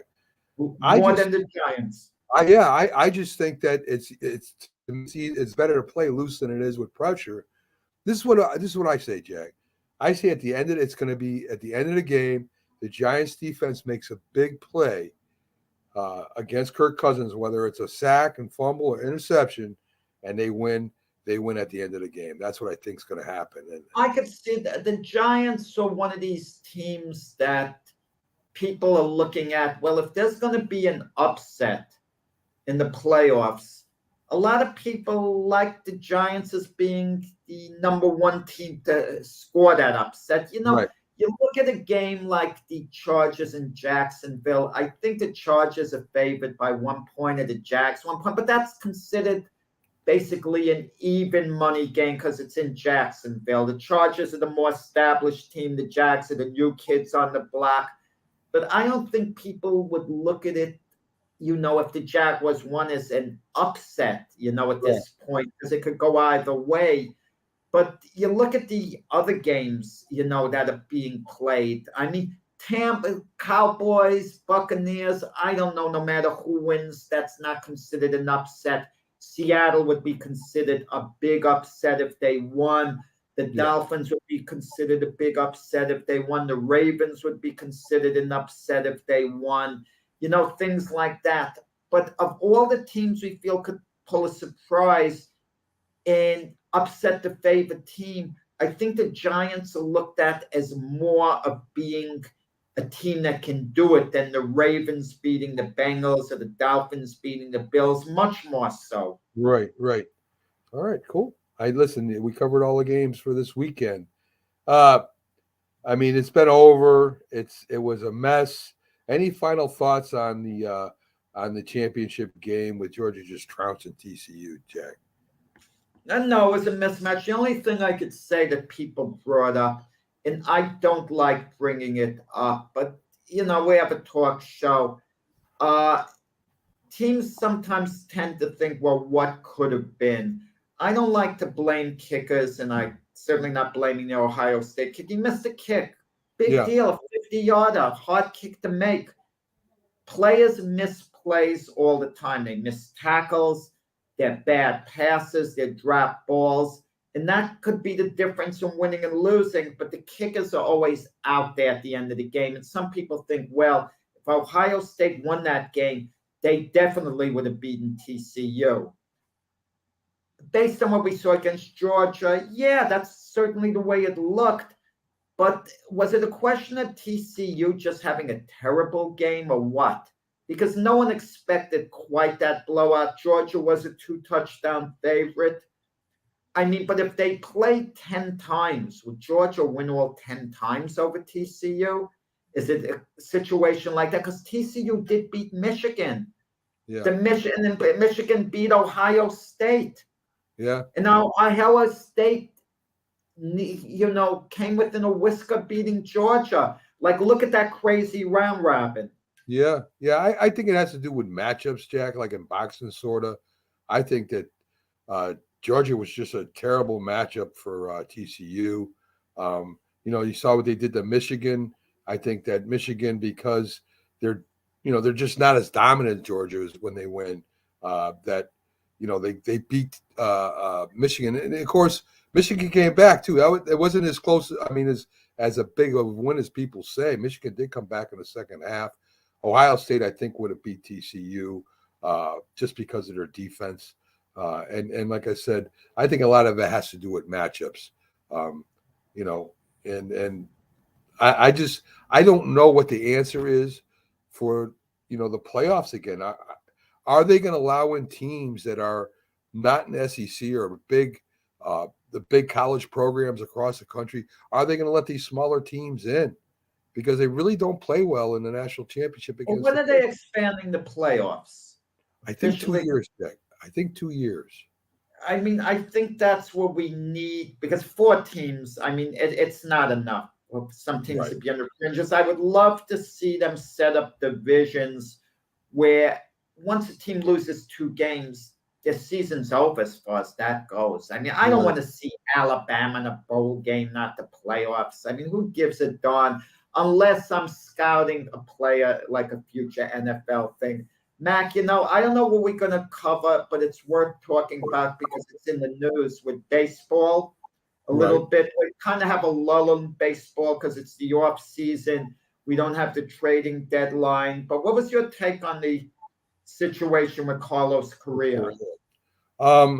Minnesota signed him. They're not worried about the ankle injury that the Mets were worried about. I think Minnesota wants a big player name out there. They really don't have big player names. I think they want some kind of celebrity out there, maybe to draw fans in and that.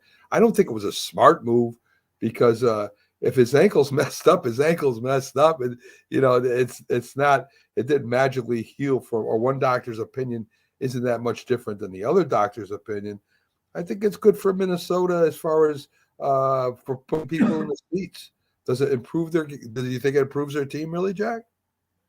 Oh, absolutely. Carlos Correa, he might not have the greatest personality at times, but he's a terrific player. You can't take it away from him at all. But I'm going to tell you, all these high-profile free agents where teams feel they need them so badly, you could get by without him in a lot of cases. Look, the Houston Astros moved on from Carlos Correa his first year away from them. They won the World Series without Carlos Correa. Washington Nationals, when Bryce Harper moved on from them, went to the Phillies. They won the World Series. after that. Yeah, I'm getting a call now, Matt, coming in. Ignore this noise. You don't know how Okay, to no shut problem. this up. We'll away in a second. But the thing is, with Carlos Correa's situation, I don't want to hear that all along Minnesota's where he really wanted to be. That's where his heart was. Don't give me that. The situation unfolded like that. He could have been with the Twins 2 more years at $35 million a year, but he had an opt-out clause, which is his right. The Giants signed him to a $350 million deal for what? Like, was it 12 years? I think yeah, it was 12, 13 years. I forgot. I think 12, but whatever. So he was getting his pot of gold with the Giants, but the doctors didn't like what they saw. So then he signed for 1 less year to go to the Mets at $315 million a year. And he didn't pass the physicals with their long term. They were scared. Right. Steve Cohen, the Met owner, said, I'm not a drunken sailor, something to the effect, like throwing money around. Yeah, Sure. so Steve Cohen was being responsible. They wanted to sign him to less years, less money. The Twins had him all along. What the Twins did was sign him for 6 years. They raised the yearly value to the front end of the contract, and it's going to be based on appearances the other 4 years. I think it's a good deal for the Twins. He's scheduled to be there the next 6 years, and they've been checking him all along. I think it's win-win, this contract. He's with the team he was with last year. There's familiarity. Obviously, the Twin organization liked him a great deal to want him to come back. Right. And he does have the comfort level there, but I don't want to hear that this is where I really want to be all along. It's like family to me. Because listen, guy, you went to the Giants. You then went to the Mets. So don't tell me how fond you are of Minnesota. And now he says, I'm going to give all I have to this city. Well, you got it, because no one else wants you at big money but the Twins. Right. It's a lot different when you're shopping yourself around, and then the team comes to your rescue basically and signs you again for as you said, a very win-win contract for both sides. So we'll see what happens. I don't think it affects Minnesota whether they go to the World Series or not. I don't think he's that big a deal. But Mac, the medicals, that would concern me. 2 different sets of doctors, 2 organizations. Sure. The Twin doctor is a little less concerned, but they're still concerned to an extent. Sure. You know? So, I would imagine. Is it guaranteed, Jack? Do you know that? Is the contract guaranteed? The first 6 years, $200 million guaranteed. He gets over $33 million a year, a higher annual salary that would have been gotten before. Before would have been more like 27, 28. And if he reaches a certain amount of plate appearances, in the 6th year of the contract, 502 plate appearances, right, then there's a vesting thing that goes year to year. But it only totals up the next 4 years. The most he could get is $70 million over the next 4 years.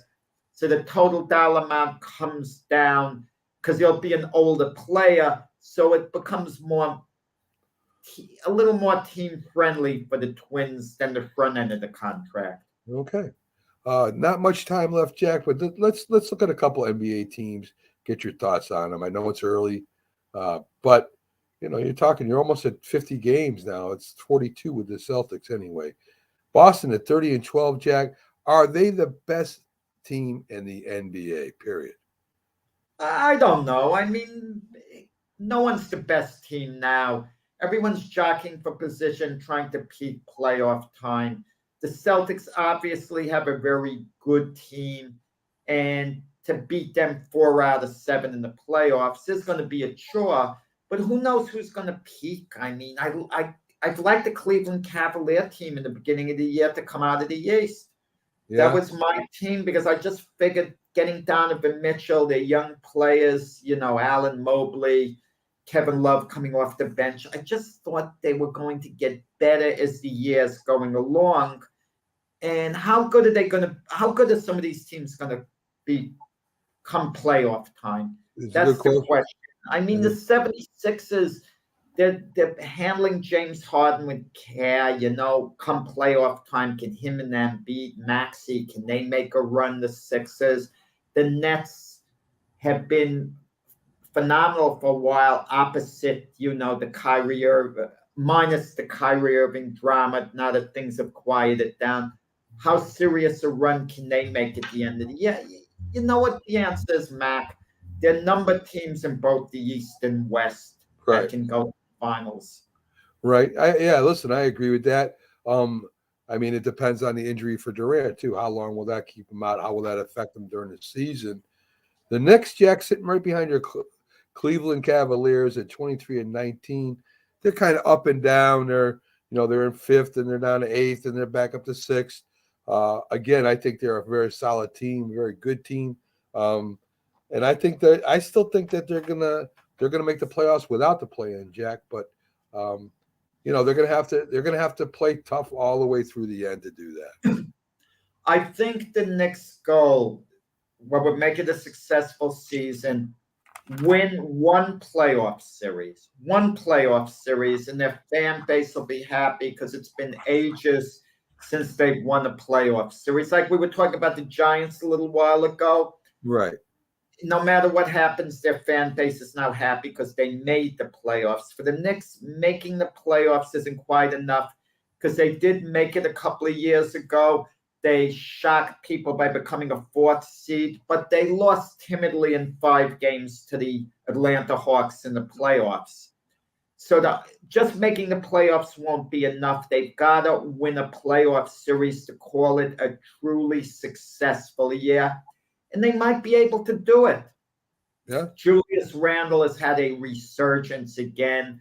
And after the year he had last year, you have to be thrilled with his, how he's done this year. Brunson has been a great acquisition. Knicks have been up and down, but they do have the potential to get in the playoffs and win the playoff series. To me, if they were a play-in team, they win the play-in games and they advance to the playoffs and lose in the first round. To me, that's not quite a successful season. I agree. Real quick for you, Jack, before we go on, some interesting news in wrestling and in the UFC. I guess White got in trouble for getting physical with his wife, something about a suspension for 30 days. And it looks like McMahon is back in charge of the WWE. So two highly powerful guys in both of in the entertainment industry, both going in opposite directions. What are your thoughts, if anything, Jack, on those two? My thoughts. Let me be clear about something. Dana White slapping his wife is unacceptable. I don't want to hear, well, she slapped him first, then he slapped her, he retaliated. Look, they've been married 27 years. His actions are totally unacceptable. But what are we going to do moving forward? Okay? Are we going to put Dana White in jail? Are we going to say he has to leave the UFC? He can't be involved in sports. He can't be involved in any business endeavors in the future. I always say there has to be an end game here. Dana White said it best for his unacceptable actions. This is going to follow him probably the rest of his life, okay, what he did. How he's hurt the most in a case like this? What does this do for his reputation? Right. Going forward, someone can always bring this up to him. It's always going to be a stigma. And to me, that's about the worst punishment you could get. It's about the only punishment. What's it going to accomplish? 30-day suspension. Who gives a darn in a certain sense? I mean, what are you going to do? Are we going to shut down the UFC completely? So the other people who are working in the UFC, they're going to be out of jobs because of Dana White's irresponsibility. Dana White did something completely unacceptable. But what is the punishment that he should have? I think reputational damage is the harshest punishment a person can have in most cases, unless Right. he's did something that was criminal and should be locked up in jail for. Hey, listen, I agree with everything you said there. And on the flip side, as I said, McMahon's coming back to the WWE. Of course, he was really not out of it. The family was running it. You So, knew he was going to regain Of course. control. Come on. of course. Of Come on. course. Who thought he was going to come back? I mean, Right. So, but hey, listen, wrestling, if nothing else, Jack, is one heck of a soap opera. So they keep them interested over there. Folks, I want to thank you for joining us on our Thursday edition of the Mac and Jack Sports Show. Always love having you guys in, making your comments and stuff like that, and the likes and all good stuff. So we'll be back tomorrow with Keith Angle, Byron Williams, and the Philly sports guy on the Mac and Jack Sports Show Friday. You all have a great day, and we'll see you tomorrow.